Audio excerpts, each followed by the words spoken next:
जय श्री कृष्णा दोस्तों, स्वागत है हमारे चैनल क्विक नॉलेज में।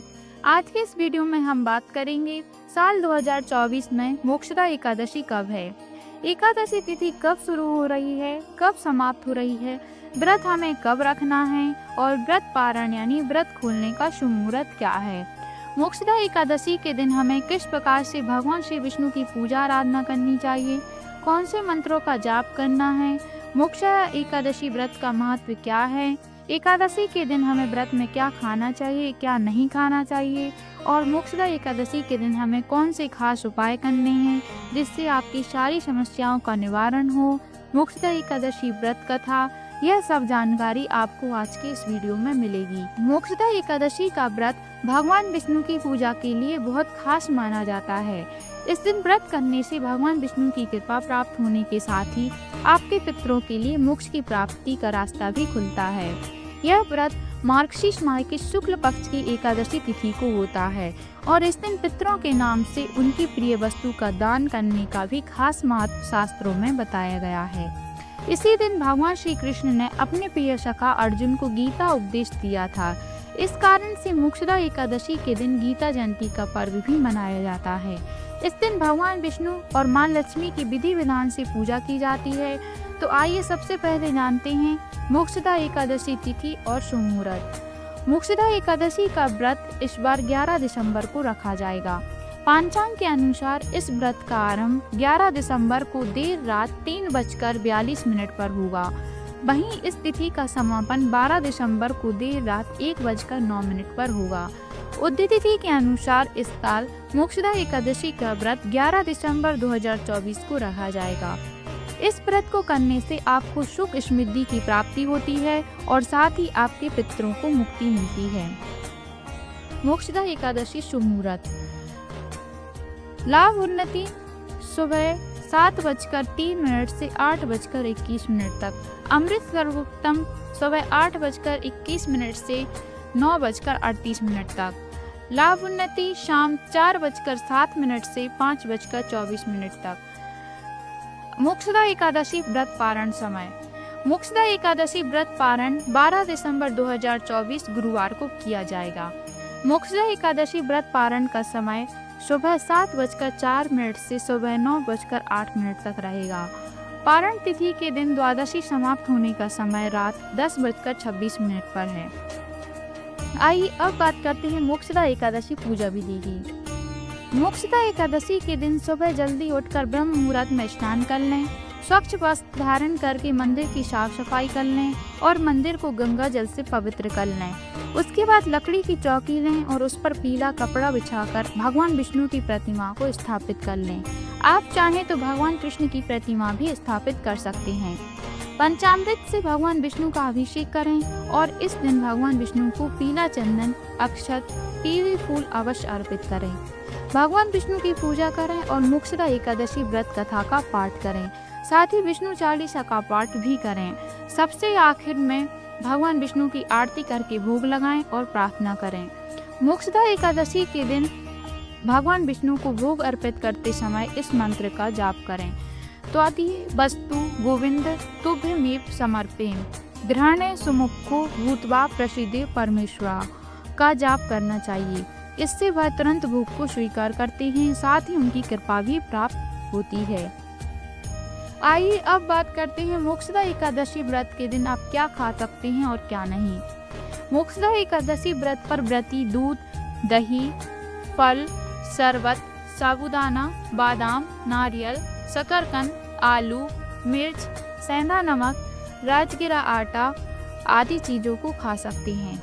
वहीं व्रती इस बात का ध्यान दें कि भगवान विष्णु की पूजा के बाद ही कुछ ग्रहण करें। साथ ही प्रसाद बनाते समय पवित्रता का पूरा ध्यान दें, जिससे व्रत सफलता के साथ पूरा हो सके।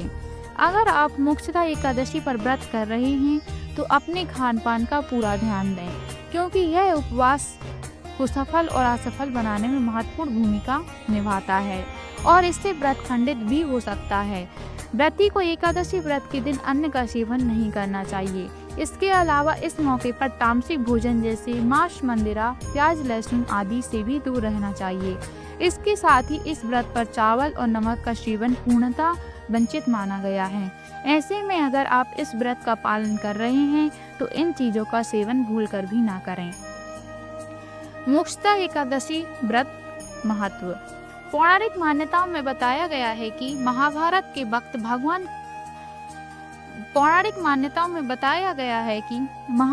के वक्त भगवान श्री कृष्ण ने इसी दिन अर्जुन को गीता का उपदेश दिया था। इसलिए इस दिन गीता जयंती के रूप में भी मनाया जाता है। इन उपदेशों में भगवान कृष्ण ने अर्जुन को जीवन के मूल सिद्धांत और धर्म मार्ग दिखाया था।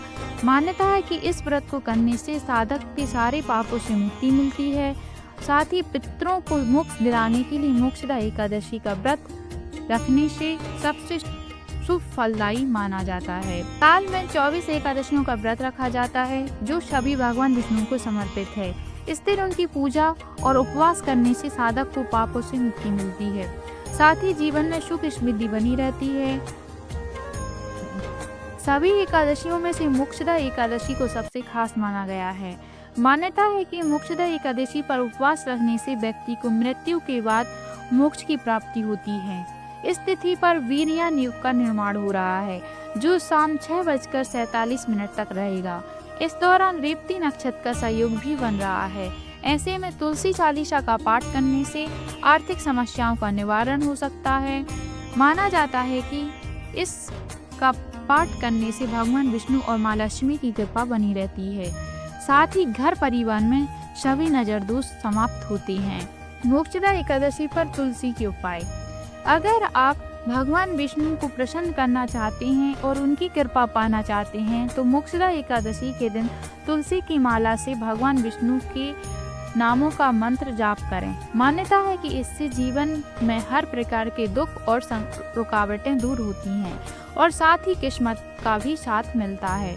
अगर आप आर्थिक तंगी से परेशान हैं और इससे छुटकारा पाना चाहते हैं तो मोक्षदा एकादशी के दिन तुलसी के पौधे में जल चढ़ाएं या गाय के कच्चे दूध से तुलसी को अर्घ्य दें। इसके बाद तुलसी की 7 बार परिक्रमा करें। धार्मिक मान्यता है कि इस उपाय को करने से पैसों से जुड़ी हर समस्या दूर हो जाती है। मोक्षदा एकादशी के दिन अगर आप पैसों की समस्या दूर करना चाहते हैं तो मोक्षदा एकादशी के दिन गन्ने के रस में तुलसी के पत्ते डालकर भगवान विष्णु का अभिषेक करें। मान्यता है कि इस उपाय को करने से पैसों की तंगी दूर होती है और साथ ही सुख सौभाग्य में वृद्धि होती है। मोक्षदा एकादशी व्रत कथा की। महाराज युधिष्ठिर ने कहा, हे भगवान, आप तीनों लोकों के स्वामी, सबको सुख देने वाले और जगतपति हैं। मैं आपको नमस्कार करता हूँ। हे देव, आप सबके हितैषी हैं, अतः मेरे संशय को दूर कर मुझे बताएं कि मार्गशीर्ष एकादशी का क्या नाम है और उस दिन कौन से देवता का पूजन किया जाता है और उसकी क्या विधि है, कृपया मुझे बताएं। भक्त वत्सल भगवान श्री कृष्ण कहने लगे कि हे धर्मराज, तुमने बड़ा ही उत्तम प्रश्न किया है। इसके सुनने से तुम्हारा यश संसार में फैलेगा। मार्गशीर्ष शुक्ल एकादशी अनेक पापों को नष्ट करने वाली है। इसका नाम मोक्षदा एकादशी है। इस दिन दामोदर भगवान की धूप दीप निवेद आदि से भक्ति पूर्वक पूजा करनी चाहिए। अब इस विषय में मैं एक पुराणों की कथा कहता हूँ। गोकुल नाम के नगर में पैखानस नामक राजा राज्य करता था। उसके राज्य में चारों वेदों के ज्ञाता ब्राह्मण रहते थे। वह राजा अपनी प्रजा का पुत्रवत पालन करता था। एक बार रात्रि में राजा ने एक स्वप्न देखा कि उसके पिता नरक में हैं। उसे बड़ा आश्चर्य हुआ। प्रातः वह विद्वान ब्राह्मणों के पास गया और अपना स्वप्न सुनाया। कहा, मैंने अपने पिता को नरक में कष्ट उठाते देखा है। उन्होंने मुझे कहा है कि हे पुत्र, मैं नरक में पड़ा हूँ, यहाँ से तुम मुझे मुक्त कराओ। जब से मैंने ये वचन सुने हैं तब से मैं बहुत बेचैन हूँ। चित्त में बड़ी अशांति हो रही है। मुझे इस राज्य, धन, पुत्र, स्त्री, हाथी, घोड़े आदि में कुछ भी सुख प्रतीत नहीं होता। क्या करूं? राजा ने कहा, हे ब्राह्मण देवताओं, इस दुख के कारण मेरा सारा शरीर जल रहा है। अब आप कृपा करके कोई तप, दान, व्रत आदि ऐसा उपाय बताइए जिससे मेरे पिता को मुक्ति मिल जाए। उस पुत्र का जीवन व्यर्थ है जो अपने माता पिता का उद्धार ना कर सके।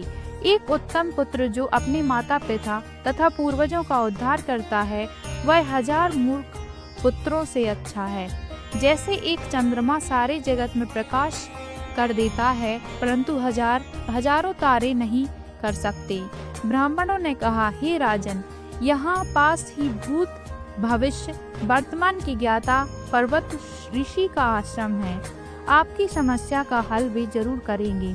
ऐसा सुनकर राजा मुनि के आश्रम पर गया। उस आश्रम में अनेक शांत चित्त योगी और मुनि तपस्या कर रहे थे। उसी जगह पर्वत मुनि बैठे थे। राजा ने मुनि को दंडवत किया। मुनि ने राजा के सांगोपांग कुशल पूछी। राजा ने कहा कि महाराज, आपकी कृपा से मेरे राज्य में सब कुशल है, लेकिन मेरे चित्त में अत्यंत अशांति होने लगी है। ऐसा सुनकर पर्वत मुनि आंखें बंद की और भूत विचारने लगे। फिर बोले, हे राजन, मैंने योग के बल से तुम्हारे पिता के कुकर्मों को जान लिया है। उन्होंने पूर्व जन्म में कामातुर होकर एक पत्नी को रति दी, किंतु सौत के कहने पर दूसरी पत्नी को ऋतुदान मांगने पर भी नहीं दिया। उसी पाप करने के कारण तुम्हारे पिता को नरक में जाना पड़ा। तब राजा ने कहा, इसका कोई उपाय बताइए। मुनि बोले, हे राजन, आप मार्गशीर्ष एकादशी का उपवास करें और उस उपवास के पुण्य को अपने पिता को संकल्प कर दें। इसके प्रभाव से आपके पिता की अवश्य नरक से मुक्ति होगी। मुनि के ये वचन सुनकर राजा महल में आया और मुनि के कहने अनुसार कुटुंब सहित मोक्षदा एकादशी का व्रत किया। इसके उपवास का पुण्य उसने पिता को अर्पण कर दिया। इसके प्रभाव से उसके पिता को मुक्ति मिल गई और स्वर्ग में जाते हुए वे पुत्र से कहने लगे, हे पुत्र, तेरा कल्याण हो। यह कहकर स्वर्ग चले गए। मार्गशीर्ष मास की शुक्ल पक्ष की मोक्षदा एकादशी का जो व्रत करते हैं उनके समस्त पाप नष्ट हो जाते हैं। इस व्रत से बढ़कर मोक्ष देने वाला कोई व्रत नहीं। इस कथा को पढ़ने या सुनने से वाजपेयी यज्ञ का फल मिलता है। यह व्रत मोक्ष देने वाला तथा चिंतामणि के समान सब कामनाएं पूर्ण करने वाला है। आशा करते हैं दोस्तों आपको हमारी जानकारी पसंद आई होगी। धन्यवाद।